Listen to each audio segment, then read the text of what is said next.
Alrighty, it seems like just about everyone has dialed in at this point, so we can go ahead and get started.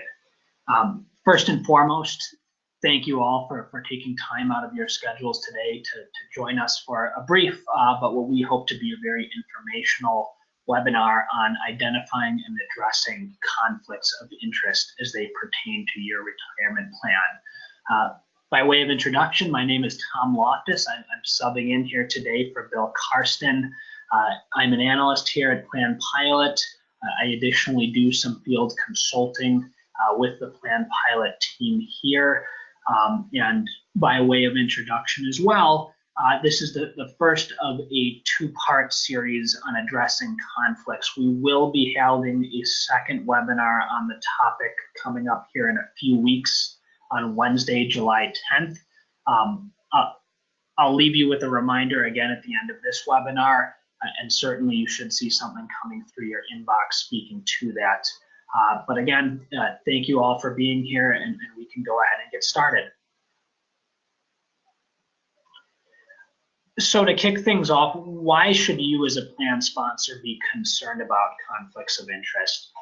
And unfortunately, conflicts of interest are nothing new to the retirement plan space. They've been around for as long as retirement plans have been around, and they have been a detriment to the integrity of the business. But as we've showcased here in the first bullet point, the Department of Labor has been spotlighting conflicts of interest more recently, and you as a plan sponsor have the responsibility to identify and evaluate conflicts of interest within your plan to avoid fiduciary liability. So marry those two factors together, and now is a better time than ever to direct some additional attention to identifying and addressing conflicts of interest. The sub-bullet point listed here under the first section is seeking to protect individuals from biased advice and potentially unfair business practices. The Department of Labor is increasingly recognized that conflicts do exist between the information and the direction that service providers guide their plan sponsor clients in, and that's directed by different profits or fee arrangements that are not always fully transparent and certainly are not in the best interest of plan sponsors participants. And so both the Department of Labor with what's now the vacated fiduciary rule and through the SEC's regulation best interest policy have been more proactively looking to extend existing protections to help one, either eliminate conflicts of interest entirely or at the very least require additional disclosure of conflicts. From the plan participants' perspective, the DOL has put in place annual participant fee disclosures that must go out, detailing the fees that participants are paying for both record-keeping services and the investments being used in retirement plans. There's an acknowledgement that these types of disclosures are necessary. Certainly there are some issues with clarity around that we'll cover here shortly. But in summary, the DOL is acknowledging and taking steps to address conflicts of interest. And from the plan sponsor's perspective, what are the benefits of conflict avoidance? The first and the most obvious is fiduciary peace of mind. If you as a plan sponsor have effectively identified or avoided entirely any conflicts pertaining to your record-keeping provider or other plan service providers, you are better positioned to deliver more objective solutions to your plan participant base, and a byproduct of that is certainly an increased likelihood of better outcomes for your plan participants. And the way that circles back to you, the plan sponsor, better outcomes for your participants really does translate to better outcomes for you, the plan sponsor, as well. I'll pause here quickly, and I do want to point out that you do have an option to post a question. There should be a chat box available to you. Feel free at any time to throw out a question. If we don't get to that question immediately, we do have some time reserved at the end of today's webinar to get those questions addressed or as a follow-up to the webinar today. So please do not hesitate to drop in a question if you have one. So switching gears a little bit on the second slide here, why are DOL participant fee disclosures not effective? And we are sidestepping for a second, moving away from plan sponsor considerations to focus on the plan participant. Today, the plan participant is receiving an annual DOL mandated fee disclosure, as I mentioned previously, spelling out the fees that are being paid for all plan related services. But there are two key issues with what's in place today. The first that we've got highlighted here is a classic, the information overload. In today's digital age, your email inboxes, think of yourself from an employee's perspective, or simply as a consumer. Your inbox is constantly flooded with different marketing updates, more general updates, product updates on any services that you're subscribed to, and retirement plan communications from your plan sponsor are no exception. Especially when you're receiving communications that do not have a direct call to action, it's very possible and it's very clear that there is an information fatigue that participants get, sometimes to the point where they're more or less ignoring communications that they're getting from their record keepers. And in the case of annual participant fee disclosures, there is some important information to be read there, but at that point, participants may feel overwhelmed with the communications that they're already getting and therefore are ignoring the communications from the record keeper. Couple that with the fact that the required participant fee disclosures themselves can be confusing and the information can be overwhelming. And this is not simply spoken from the standpoint of a participant who lacks financial literacy. Even from someone in our role here at Plan Pilot, there's a lot of information in those participant fee disclosures, and the way that they're spelled out, it's not totally clear exactly what points are being made and what the participant is supposed to take away from that disclosure. So that even further muddies the impact of those disclosures. The second bullet point here, a lack of overall clarity, already touched on that for a minute, but the acknowledgement here is, for those who are not financially literate, expressing fees and tying those fees to the investment products or the services that a participant is getting is very difficult to do. The average plan participant is not going to understand what an expense ratio for an investment product is or how that translates specifically to what they're being charged for their plan's investments. The DOL has acknowledged this, that these disclosures give quite a bit of leeway to record keepers publishing them. There's a lot of ambiguity related to these disclosures, and the DOL is looking to make improvements, but nothing is officially in place yet. So what we're left with is proper communication that really may not address fully the need or the intention of its disclosure. And so how does that tie back to the plan sponsor? Well, acknowledging that the average participant is not going to understand the fees that they're paying, as the fiduciary and as the plan sponsor, you then have the responsibility to do your best to ensure that the fees that are being paid by your plan participants are reasonable and appropriate.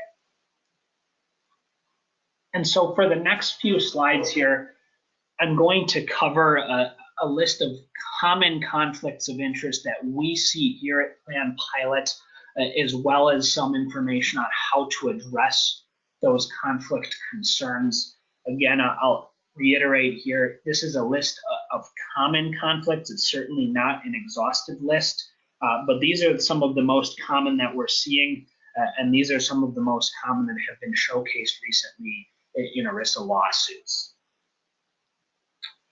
So a potential conflict of interest here on page 3 relating to your record keeper. Wealth management services And the sub-bullet point we have here is encouraging IRA rollovers with an associated fee increase. So depending on your record keeper, there may be additional services offered, wealth management services offered by your record keeper. And the example that we use here is a separate or an affiliate IRA provider where your plan participants can roll money out of the retirement plan into a qualified IRA. Well, with an IRA rollover, there's money management fees involved.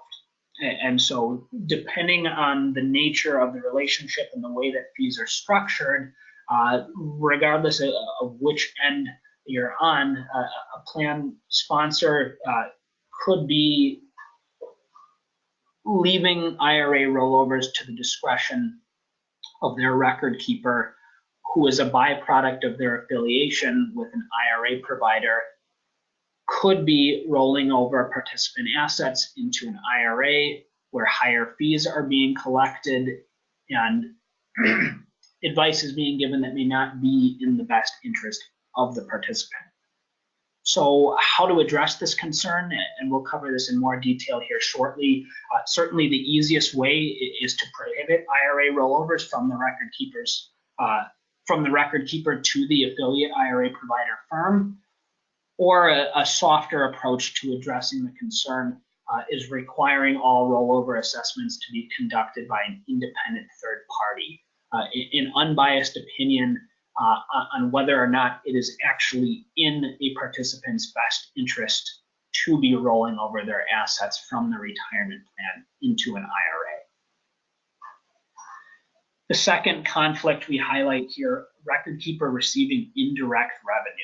And this can come from a connection to the retirement plan of proprietary investment products, whether that's an investment offered under a separate branch of the business that deals with investment oversight, and the record keeping arm of the business is getting a kickback from the placement of that investment, or whether it pertains to a third-party provider service, like a managed account service.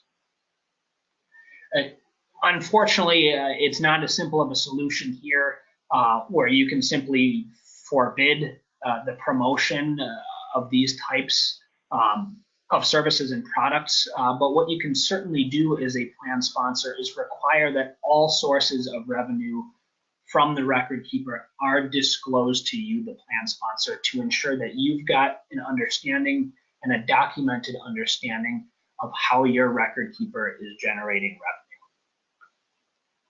The second bullet point that we have here for addressing the concern is actually very relevant, establishing written guidelines for participant data sharing and marketing of products and services.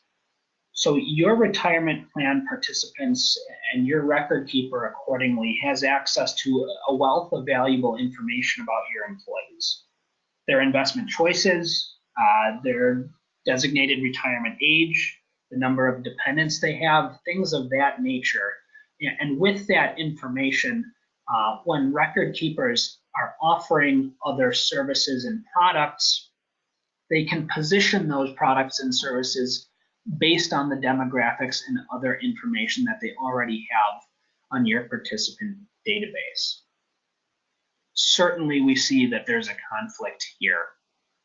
And we encourage plan sponsors to be aware of how their record keepers, if at all, are using participant data to position products and services. A simple solution here when dealing with your record keeper is to outright disallow the sale of outside products and services.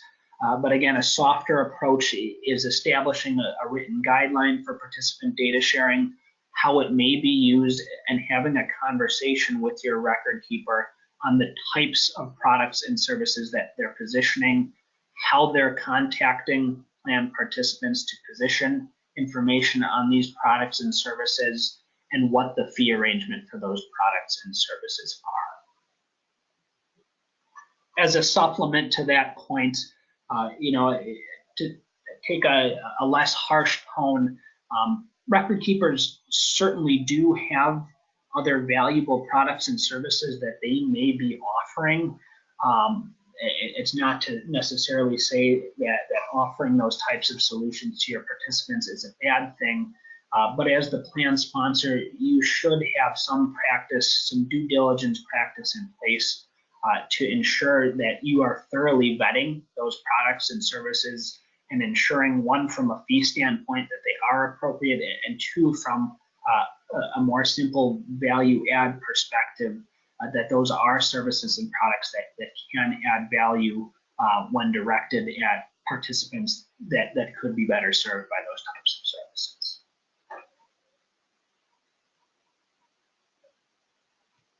Page 4, a fair amount of redundancy here with the previous page, with more emphasis now on potential conflicts of interest that present themselves with regard to your retirement consultant. So much like the plan's record keeper, your retirement plan consultant can and often will offer other services, including wealth management services, which to us immediately jumps out again is a red flag. With wealth management services, how could the retirement consultant possibly be offering unbiased advice to a plan participant if offering wealth management services to, say, a wealthier participant would generate an additional and a higher fee for the plan consultant, or a plan consultant accepting IRA rollovers where they would receive an associated increased fee? It really moves away from objective advice and incentivizes that consultant to make recommendations or provide advice that may not be in the best interest of participants. The easiest way, of course, for you, the plan sponsor, to mitigate this risk is to simply not engage with a consultant who does sell wealth management services in line with their retirement plan consulting services. A softer approach would be to simply explicitly and contractually agree with the retirement plan consultant to forbid cross-selling of IRA rollover and other wealth management services. Consultants receiving indirect revenue, very similar to what we had discussed with the record keeper, but an additional word of caution here. Requiring all sources of revenue to be disclosed is important, but I would also pay particular attention to things like your retirement plan consultant's gift policy, or policies around other soft dollar revenue arrangements that they may have with record keepers or investment management firms. And by soft dollar arrangements, I mean, most retirement plan consultants will have policies in place to ensure that, one, they're not being directly compensated by placing certain investments or placing certain record keeper services, but a conflict also presents itself when, for example, a retirement plan consultant may be accepting Super Bowl tickets from an investment management firm in exchange for consideration of an investment product, or maybe set up with a timeshare in a vacation home in Aruba for a family, all on the dime of that investment management firm. Those types of soft dollar arrangements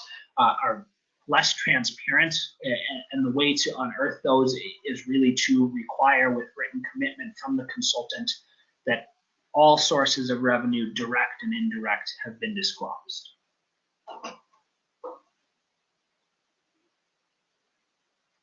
Page 5, how can you help your participants with rollover decisions? And this is key for fiduciaries when it comes to IRA rollover decisions. In the plan sponsor shoes, you want to be sure that you are only providing advice and not education. The advice and the determination of whether a participant should move their money should come from a financial professional who has positioned themselves to be unbiased. You, as the plan sponsor, can provide education, and we lay out a few bullet points here that really spell out the extent of that education that you can provide. One, you can let your participant know that there are costs to be considered, and let them make the decision to weigh the costs of remaining invested in the retirement plan versus the costs that they may undertake by rolling into an IRA. The investment options that are available, certainly there's some meaningful work behind the investment menu that you have set up in your retirement program. The participant should certainly consider whether those investment options or others that they're looking for would be available in an IRA rollover situation, and give consideration to that factor. And lastly, education about the services provided for the stated fees. So giving the participants some direction to help them understand what services they're getting within the plan versus what they may be getting within an IRA in line with the fees that they're paying. Certainly a consideration before leaving the retirement plan is the acknowledgement that you're leaving a retirement program where an ERISA plan fiduciary was in charge of selecting and monitoring your investment option. By rolling over to an IRA, you no longer have that fiduciary oversight of your investment options. So just a consideration of some of the more broad services that are given to you under the umbrella of the retirement plan versus the IRA. How can you address providers selling other products and services? One, by assessing those products and services very carefully. This is a practice that we here at Plan Pilot have recently undertaken for a managed account service provided by one of the key record keepers that we work with. And throughout that process, as a co-fiduciary, we've kept in mind the fiduciary standard of care that we need to follow a diligent process and identify whether the managed account service truly is implemented in the best interest of participants. The third bullet point we have here, determining the competitiveness relative to offerings by other service providers.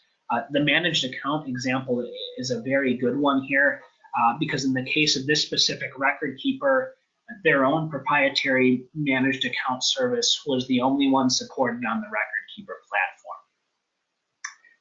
Now, that fact alone does not preclude you from going through the same due diligence process, vetting and fully understanding that service and its competitiveness relative to what's offered by other service providers, though it may not be available within the context of that current relationship with the record keeper. The second point we make here, maintaining control and continuing to monitor those products and services. So certainly some initial due diligence and vetting of the products and services is appropriate, but that initial assessment is not enough. You, the plan sponsor, and the fiduciary should be regularly reviewing those products or services to ensure that fees remain to be reasonable. And the second bullet point we've got here, whether participants are actually benefiting from the implementation of the product or service and whether or not they're satisfied with the service. If the fees are reasonable and it's a sensible approach in your mind as the plan sponsor, but participants are either misunderstanding or fully underutilizing the service, does it really make sense to offer participants, and is it in their best interest to maintain?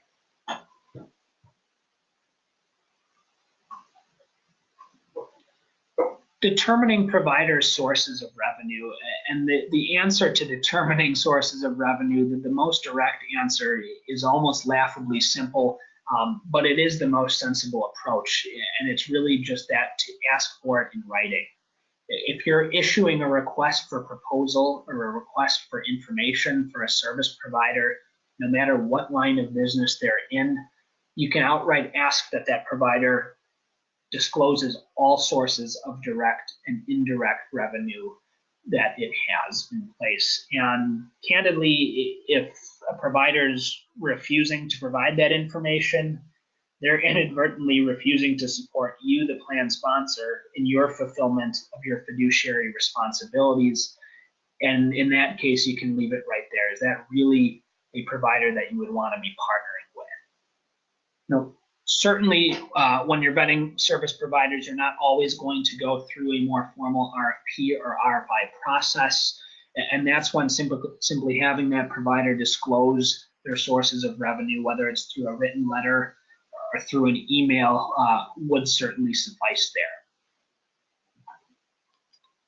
To supplement or alternatively to outright requiring that the provider provide in writing those sources of revenue, you could conduct an independent formal study to assess whether any conflicts of interest related to fee arrangements exist.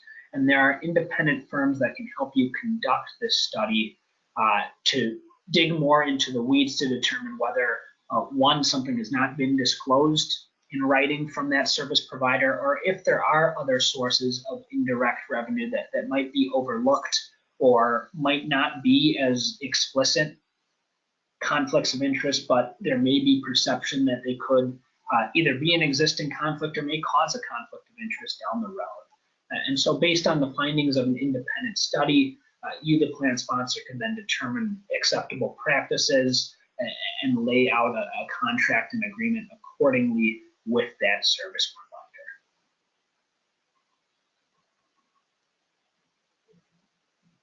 So the last slide here, a bit of information on plan pilots, and for our existing clients that are on the line today, these are points that you may already be well familiar with, but for those of you who are joining us as outsiders and who may not know as much about Plan Pilot and our approach to retirement plan services, we're focused exclusively on serving defined contribution 401k and 403b plans and plan fiduciaries.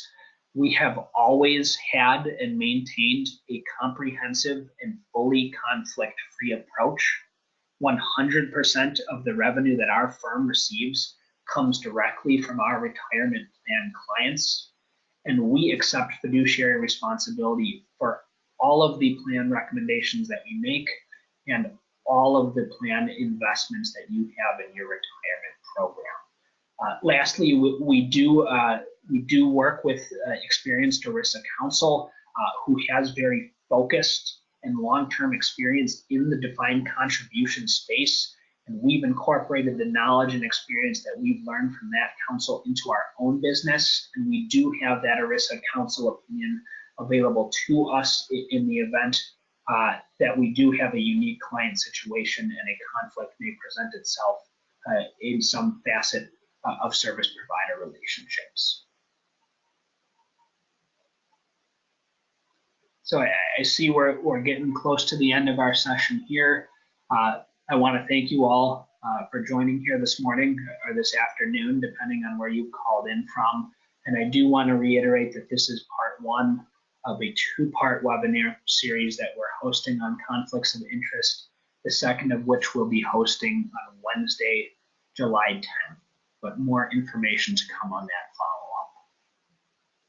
follow-up. That said, I'll leave the chat window open here for the next minute or so. If you have any questions, now would be a great time to ask them, and I will hang tight and look for those.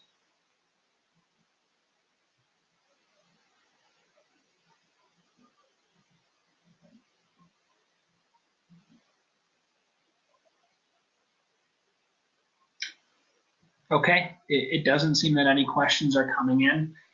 So with that, thank you again for your time this morning, and this will conclude today's webinar session.